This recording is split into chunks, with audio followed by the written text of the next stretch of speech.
Labadiena, Pulso eteryje rubrika Skaitau, aš Agnė Deresevičiūtė ir pakalbėkime apie Martyno Mažvydo bibliotekos mokslo ir enciklopedijų centro, leidybos centro išleistą knygą lietuvių kalba Fragmentacija Vidurio rytų Europoje, Lenkija ir Baltijos šalys 1915-29 metais. Tai vokiečių istoriko Klauso Richterio darbas. Autorius Birmingamo universiteto profesorius ir naujausių laikų rytų Europos istorijos tyrinėtojas knygoje analizuoja 20-ojo amžiaus pradžios geopolitinius ir socialinius pokyčius, ypatingą dėmesį skirdamas Lenkijai ir Baltijos šalims. Jis nagrinėja nacionalizmo, tautinių konfliktų, ekonominių ir socialinių procesų raidą, remdamasis plačiu ir nešališku, kaip minima, tarptautiniu požiūriu. Taip pat knygoje atskleidžiama, kaip pirmasis pasaulinis karas ir 3 imperijų žlugimas iš esmės pakeitė Europos politinį žemėlapį, ypač vidurio rytų Europoje. Ir taipogi autorius aprašo fragmentacijos procesą, parodoma, kaip naujai susikūrusios valstybės, tarp jų ir Lietuva, sudėtingomis tarptautinėmis sąlygomis kūrė savo institucijas ir išmoko pasinaudoti imperijų žlugimo sukeltą dinamiką, taip pasiekdamos požiūrį, pakeisdamos požiūrį į šiuolaikinės valstybės galimybės. Mano pašnekovas, istorikas, rašytojas, vienas žymiausių moderniosios Lietuvos istorijos tyrėjų, profesorius daktaras Alfonsas Eidintas. Labadiena, gerbiamas profesoriau. Labadiena. Pirmiausia, noriu paklausti jūsų kaip profesionalo istoriko, kaipgi jums šita knyga? Kaip jūs įsivaizduojat tą kasdienį, paprastą skaitytoją, skaitant šias temas ir būtent šią knygą? Nu, tai žinoma, ta viena prasme tai yra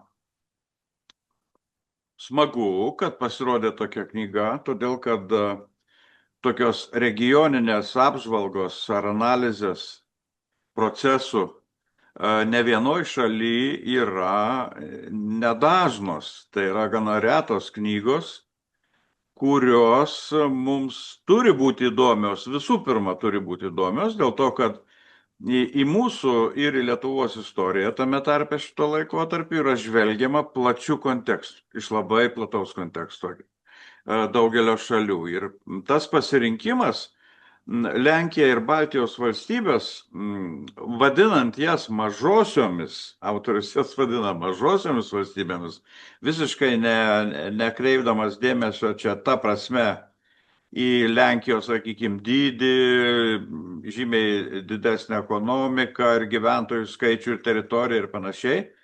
Ta prasme, kad jos visos buvo naujos.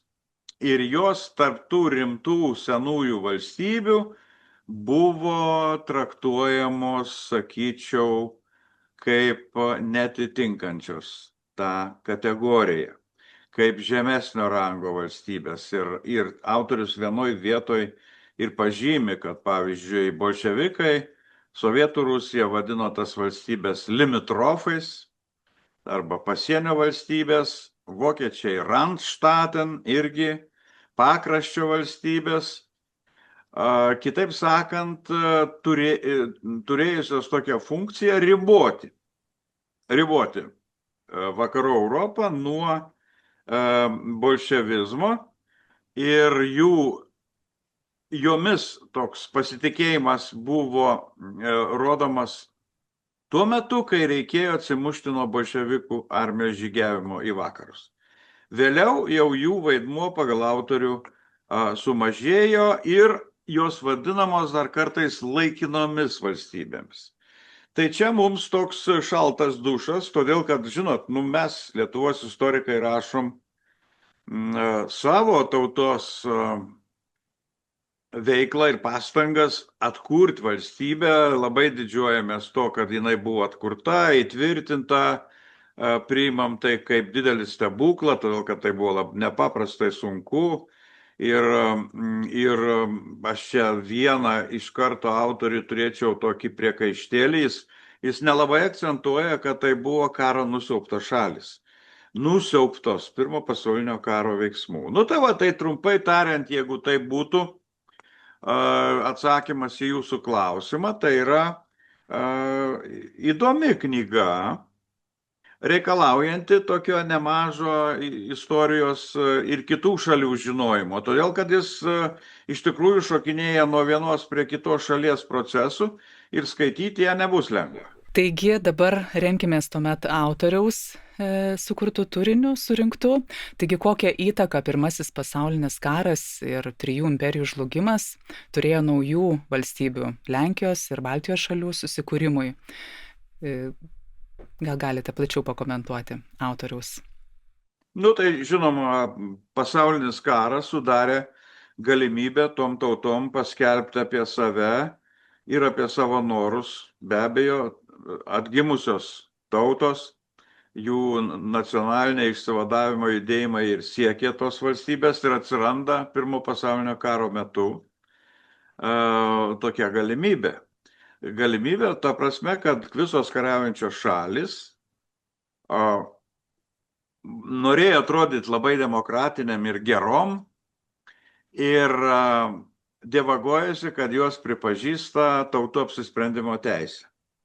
Kad tautos, jeigu apsisprendžia, jos gali išsikovoti nepriklausomybę. Nors jeigu paimsim, pavyzdžiui, Amerikos prezidento Woodrow Wilsono tą žymųjį 14 punktų, tai juose jis pripažįsta teisę įkurti valstybės Lenkijai ir Suomijai, nedaugiau.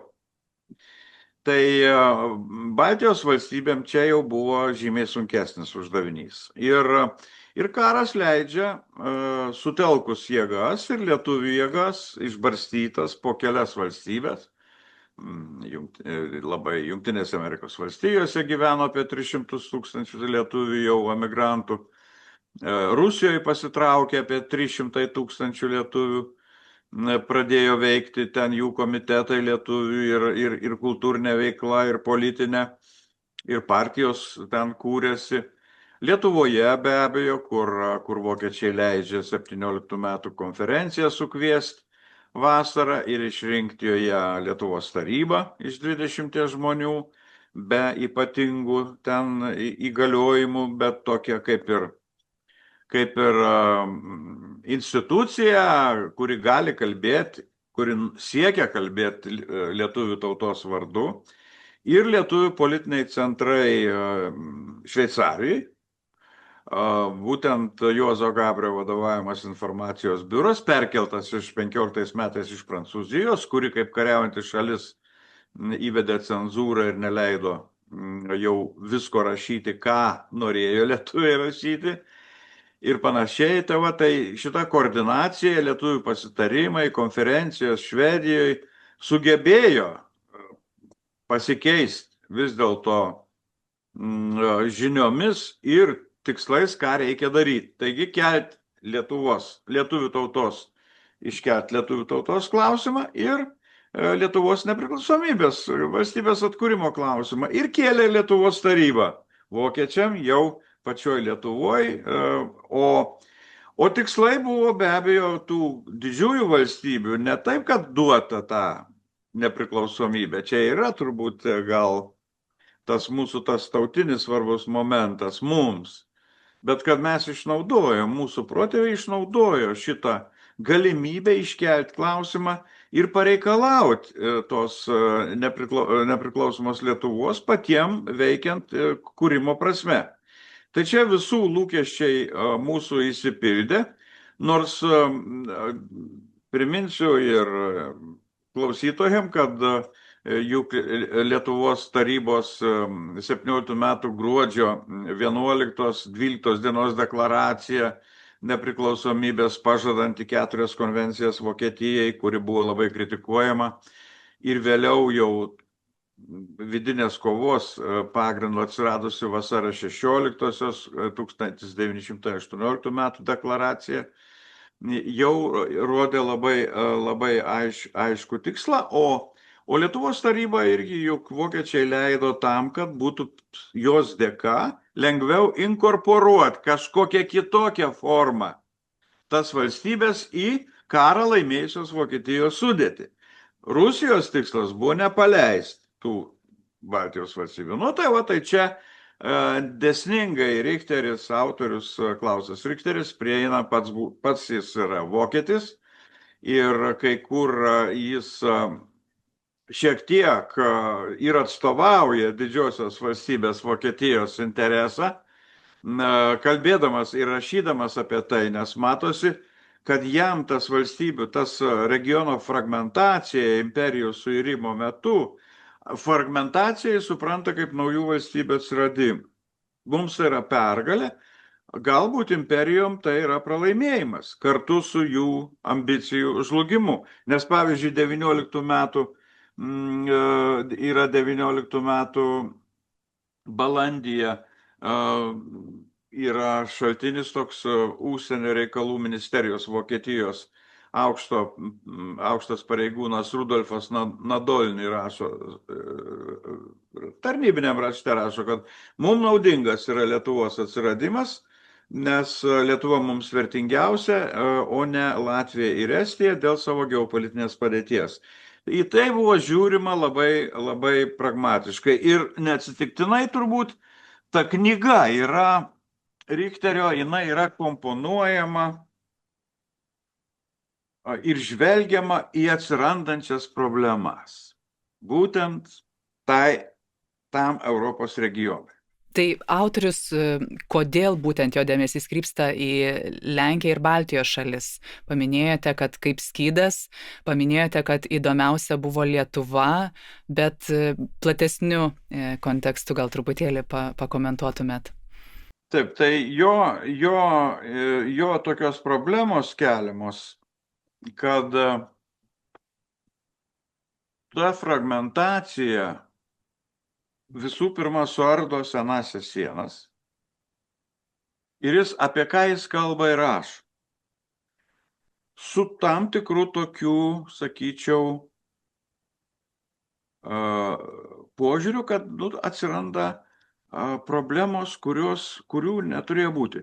Suardomi senieji keliai, sustabdomi, nukertami geležinkeliai, upių transporto linijos, upės kaip transporto koridoriai perkertamos arba išvis nebefunkcionuoja. Dar kokia problema?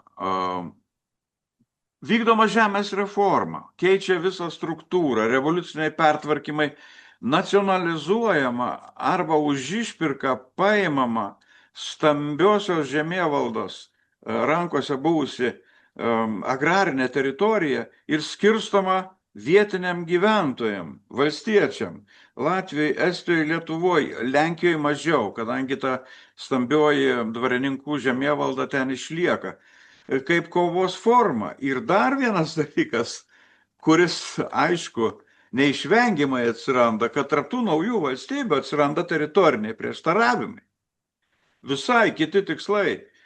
Lietuva kimba į Klaipėdą, pradžiai bando apginti Vilnių ir Vilniaus teritoriją kaip savo sostinę istorinę, kur nors pats Vilnius ir aplinkui Vilnių yra lenkiškai kalbantis gyventojai, 50 km spindulių, motyvuodama tai tik istorinę realiją, kad Vilnius buvo Lietuvos didžiosios kunigaikštystės sostinė. Lenkija tas pats, juk Lenkija susiformuoja iš buvusių irgi dviejų imperijų žemių.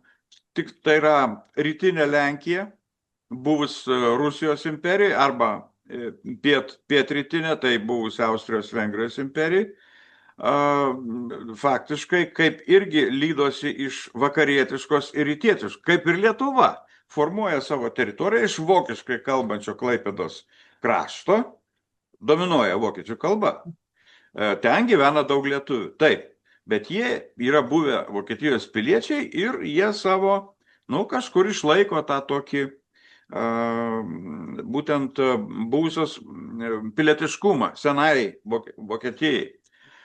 Ir rytų Lietuva, Vilnija, reiškia, irgi labai skirtingos, tai čia irgi pasidaro naujos problemos tų pačių valstybių viduje.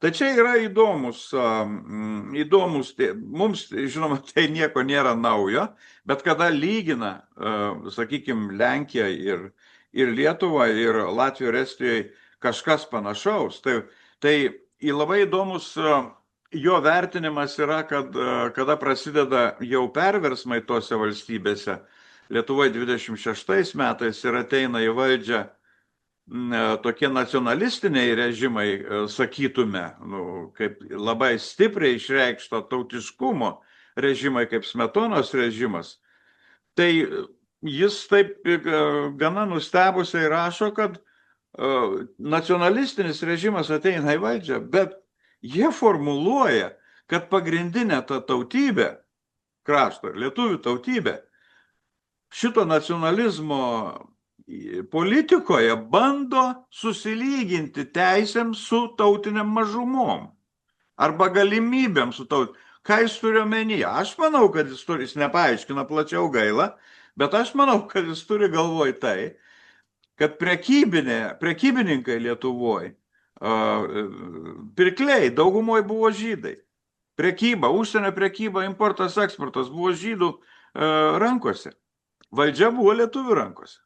Tas pats panašiai buvo Lenkijoje. Žemė Lietuvoje buvo Lenkų dvarininkų rankose, kaip lietuviai skaitė, kad tai Lenkai, nors jie, tarkim, pagal tą Česlovo Milošo pavyzdį, ar ką, jie buvo LDK piliečiai, pasilikę iš tų laikų ir tik tai rusų kai kurie valdininkai, kurie gavo žemę jau iš caro valdžios, buvo, ta prasme, buvo, tarkim, pavadinti galima jos kolonistais.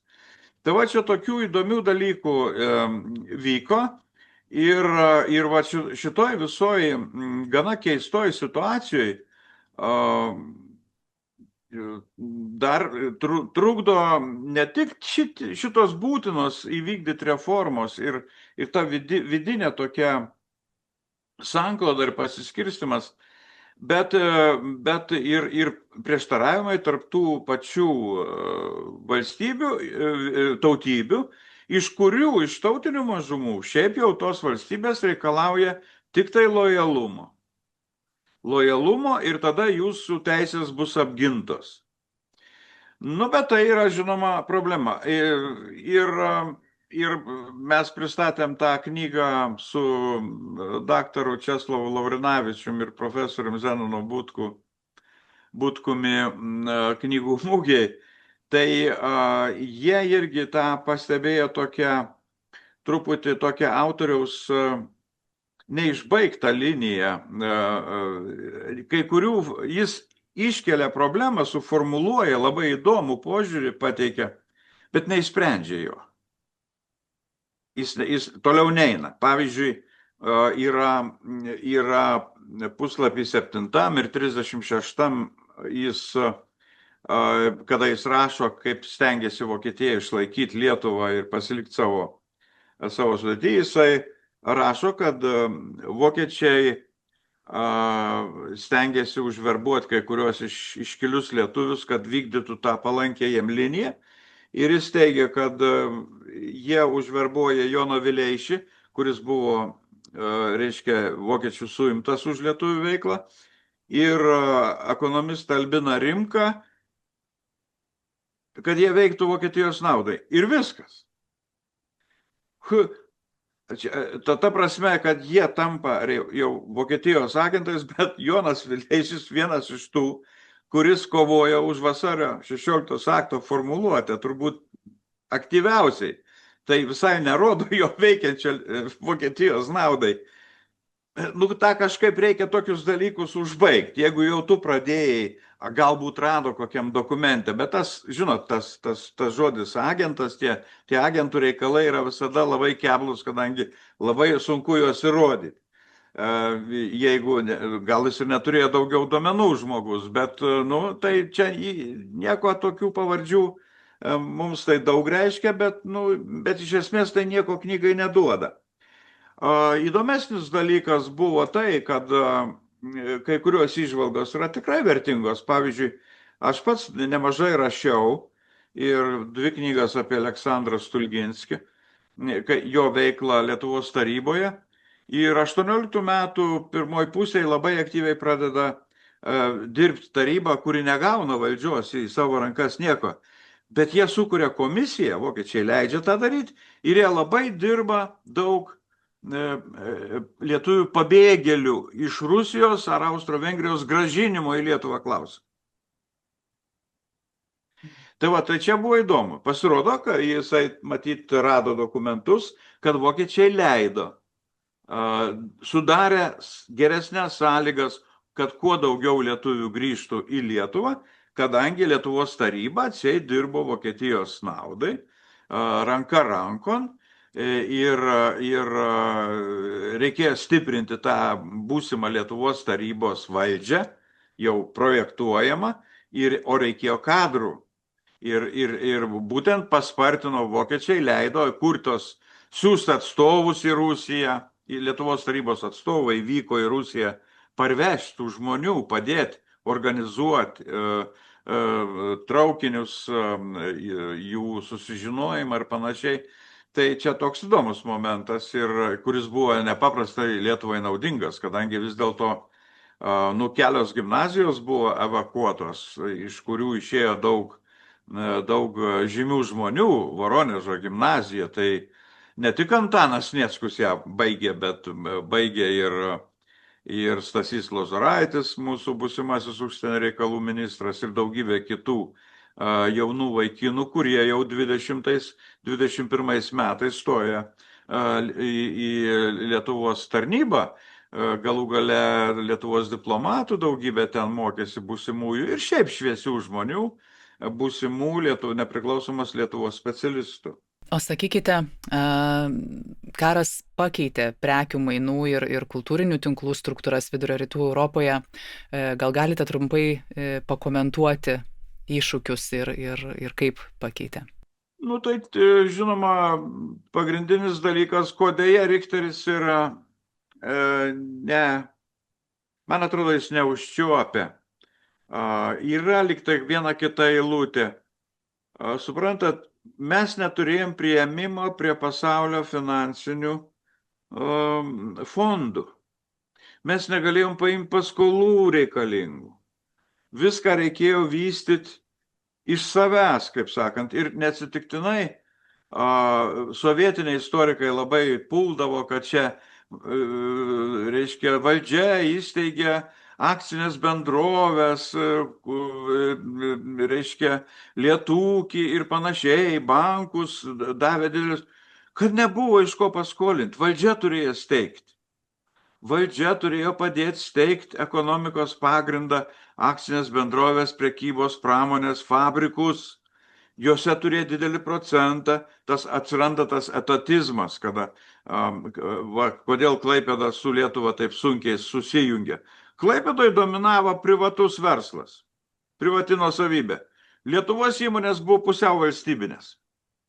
Ir kaip tu su jas sujungsi, kaip tu jas taip sakant, suvienėsi ir suglaudinsi. Dvi ūkinės sistemos, bet ne iš geros valios čia, ne iš piktos valios Lietuvoje tai buvo. Reikėjo kapitalo, kur reikėjo kapitalo, nėra lietuvių milijonierių. Ir ką tu gali padaryti? Ir tu turi paimti iš valstybės biudžeto ir padėti tam fabrikui išgyventi. Arba susikurti, arba bankui. Ir panašiai. Tai va čia buvo toks skirtumas, kur mes skiriamės nuo kitų vakarų valstybių ir negalėjom nesiskirti. Buvo toks pusiau valstybinis tas mūsų kapitalizmas toks. Ir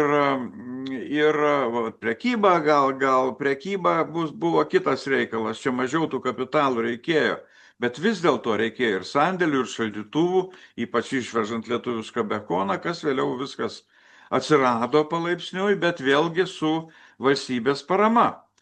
Tai čia buvo sunkumų ir buvo sunkumų ypatingai. Tai iš kur mes savo gyvastį atradom? Kaip sakant, nuo ko prasidėjo mūsų ekonomika. O nuo to prasidėjo, kai Galvanausko vyriausybė sutvarkė mokesčių surinkimą ir muitų surinkimą ir atrado aukso valiutą. Iš kur mes galim gauti valiutos? Tai yra miškas ir linai. Ir linai ir miškas, nueikime mišką, apkabinkime medį ir kriskime linų lauką, jie pastatė Lietuvą ant kojų. Tai buvo mūsų pajamos iš užsienio prekybos ir per tai pradėjo atsigauti. Žemės ūkis labai greit atsigavo, beje, lyginant. 24 metais jau žemės ūkio produkcijos gaminom tiek, kiek prieš pirmą pasaulinį, nepaisant viso nusiaubimo kai kurių Lietuvos rajonų ir panašiai. Tai va, tai čia Lietuvos, žinoma, tie reikaliukai, bet autorius bando žvelgti plačiau, jis mato tas problemas, jos buvo didžiulės. Kaip sunkiai mes sujungiam Lietuvą su Klaipėda geležinkeliu, kur uostą tai mes iškovojom 23-ais, o kada nutiestas geležinkelis žymiai vėliau, labai sunkiai. Seime pasipriešinimas buvo. Litą kaip sunkiai įvedėm. Atsirado pora bankų ir Vailokaitis, kur labai gerai pelnėsi, iškeičiant tas bevertės ostmarkės į dolerius, Amerikos dolerius, kur siuntė Amerikos lietuviai į ostmarkės ir nenorėjo lito. Litas sunkiai, reiškia, prasiskynė kelią, bet prasiskynė ir nuo to jau viskas tada susitvarkė. Tai va, tai čia toks sunkus tas pirmasis dešimtmetis, pirmasis nepriklausomybių dešimtmetis, o jau nekalbam ir apie tarptautinį pripažinimą tų valstybių, kaip nelengva, ypač Lietuvai buvo nelengva. Čia Lenkija, konfliktas su Lenkija dėl Vilniaus, diskusija dėl unijos, ar tą uniją pratęsti, o čia nauja valstybė formuojas, tautinė valstybė. Tai neišvengiamas ir konfliktas ir panašiai. Latvijos tai turėjo savų problemų, bet ir kai kurių žymiai mažiau, dėl to jos pripažino anksčiau negu mus. Tai va, tai buvo toks irgi nuostabus dalykas. Tai per visą šitą einant, tu ir matai, kaip tos valstybės, kurias laikė sezoniniam, kurias laikė nerimtom, silpnom, neprilykstančiom tom jau pripažintom valstybėm, nors imperijos ir griuvo, vis dėlto jos atsistojo ant kojų ir nepaisant to, atsiradus tam momentu, buvo sunaikintos. Bet ką pripažįsta ir Richteris, kad vis dėlto 90 metais, kada suiro jau Sovietų sąjunga ir valstybės atkūrė nepriklausomybę, tai vis dėlto Baltijos šalims ir reformomis, ir pripažinimo prasme buvo žymiai lengviau negu kitom tom postsovietiniam respublikom ir panašiai. Jos jau buvo turėjusios nepriklausomybę ir čia matyt glūdi tos fragmentacijos svarbiausia reikšmė. Jos sugebėjo ir atkurti tą rinkos ekonomiką gana greitai, išspręsti sunkiai, žinoma, visi prisimenam, kaip buvo sunku, bet vis dėlto viskas buvo padaryta ir gana greit pradėjom gavę jau kaip Europos Sąjungos kandidatė tam tikrus finansinių fondų paramą, atsistoti ant savo kojų arba, kitaip sakant, išvystyti savo ekonomiką, kad galėtumėm pasirūpinti visų gyventojų gerbūviu. O kokias išvadas knyga leidžia padaryti apie šių šalių suverenitetą ir jų ilgalaikį įvaizdį Europos politinėje erdvėje? Daugybė mažų valstybių yra problemos didžiosiom valstybėm. Jos nervuoja jas. Todėl, kada didžiosios valstybės pradeda ardyti esamas gyvenimo nuostatas, mažosiom valstybėm atsiranda mažiau galimybių būti išgirstom. Ir čia yra, matyt, esmė, kad jos buvo, tebėra ir yra kartais labai aiškios teisybės sakytojos, bet kurios dėl savo gausumo ir savo, gal, taip sakykime, įvairovės, jos tiesiog kartais kliudo tom didžiosiom valstybėm, vien dėl to, kad jos yra. Tai, o šiaip reiškinys, žinoma, istorinis, niekur tu nuo jo nedingsi. Tos valstybės įrodė savo gyvybingumą, kad ir naujos sienos, kad ir pasukti geležinkeliai leidžia įveikti tos trūkumus ir visiems vietos turėtų užtekti, ko aš ir linkėčiau. Tikėkime, kad taip ir bus. nes vietos pasaulyje apstu, tik tai kartais didžiosios valstybės nori savo žaidimus ir perstudinti šachmatų lentą pagal save. Tikėkime, kad girdės mus visus, ar ne, mažesnius. Tai dėkoju Jums labai už pokalbį, už išsamų pristatymą ir savo nuomonę. Primenu, kad mano pašnekovas, istorikas, diplomatas, rašytojas, vienas žymiausių moderniosios Lietuvos istorijos tyrėjų, profesorius daktaras Alfonsas Eidintas. Ačiū Jums. Ačiū. Jaukių visiems skaitimų.